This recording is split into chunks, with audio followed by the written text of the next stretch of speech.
Hello guys, welcome to this video. Today I want to share quickly something that happened to me a couple of days ago in Medellín.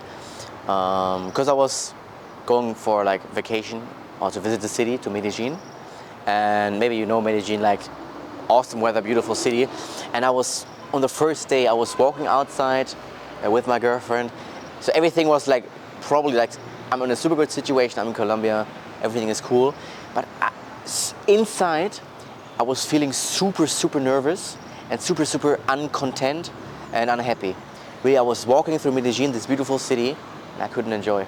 I was in my head all the time. I was like, okay, how can I make the next deal? How can I make money, whatever? And I couldn't just be in that moment. I told myself, hey, I'm outside walking right now. I couldn't enjoy that moment. And at some point, I told this to my girlfriend, hey, I realize right now I can't really calm down. I can't really relax. I'm in my head right now all the time. And she told me, yeah, this is obvious, Dennis. Because for you, it's always like, it's never enough. Nothing is ever enough for you. At first you had the goal, you wanted to make 10,000 a month. Then you want to make 100,000 right now. You wanted to live in Colombia, but now Colombia is not enough. Now it has to be Medellín. You wanted to have a good body. Now you want this much % of body fat. To be enough, and it's never enough. And as long as you search happiness or something outside of yourself, you will never be happy. And this moment like really hit me, this comment, because I think most of us have heard this. Okay, don't search happiness outside of ourselves, but I still did it. And maybe this happens also to you, like we know, okay, we shouldn't search like or put too much value onto like luxurious goods, but we still do it. We still like place lots of value outside of ourselves onto maybe clothes, cars, watches, whatever, and realize afterwards, okay, we're also not happy. And the next day, I had a call with my mentor again, the mentor that I talk about mindset and spirituality. We had a group call, and I was talking with him about this. And the input I want to give you that I got out of the call is, whenever our self-love is low, we expect positive emotions, aka love, from those external things. So the solution might be, okay, seems to be easy, hey, increase your self-love. But how do you do this? Because this is obviously not a process like a process that can happen one day or 1 second. At the same time, it's a bit hard to describe it here in this video, because self-love, or how to increase your self-love, is nothing where you can just point your finger at and say, okay, it's this and these, it's those steps. Because it's a bit more abstract, that I can give you here is that you can increase your self-love by first healing the past.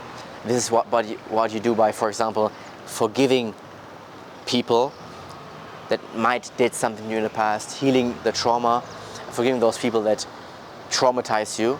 Traumatized sounds so bad, but I really believe almost all of us are in some way traumatized. I read a lot of David Hawkins. I can recommend his teachings and his books.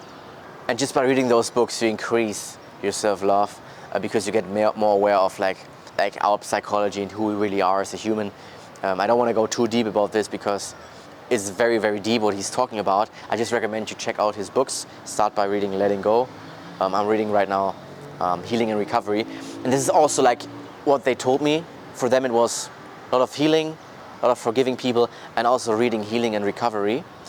And it was funny because right now I'm reading Healing and Recovery, but at the moment I'm a bit lazy with this book, so I'm not like I'm not reading it like daily.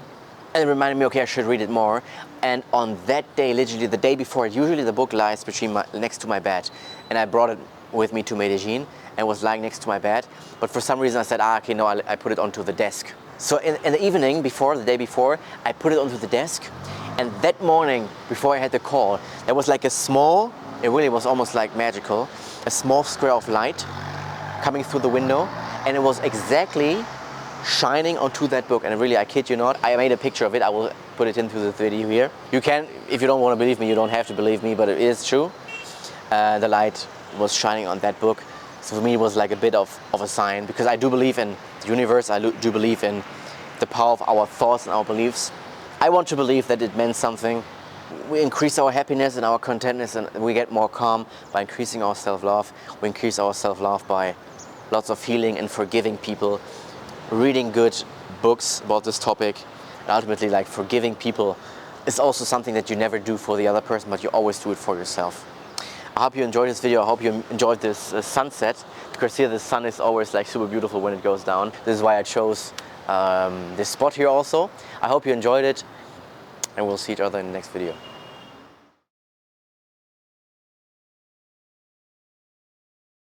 I won't let the sun go down.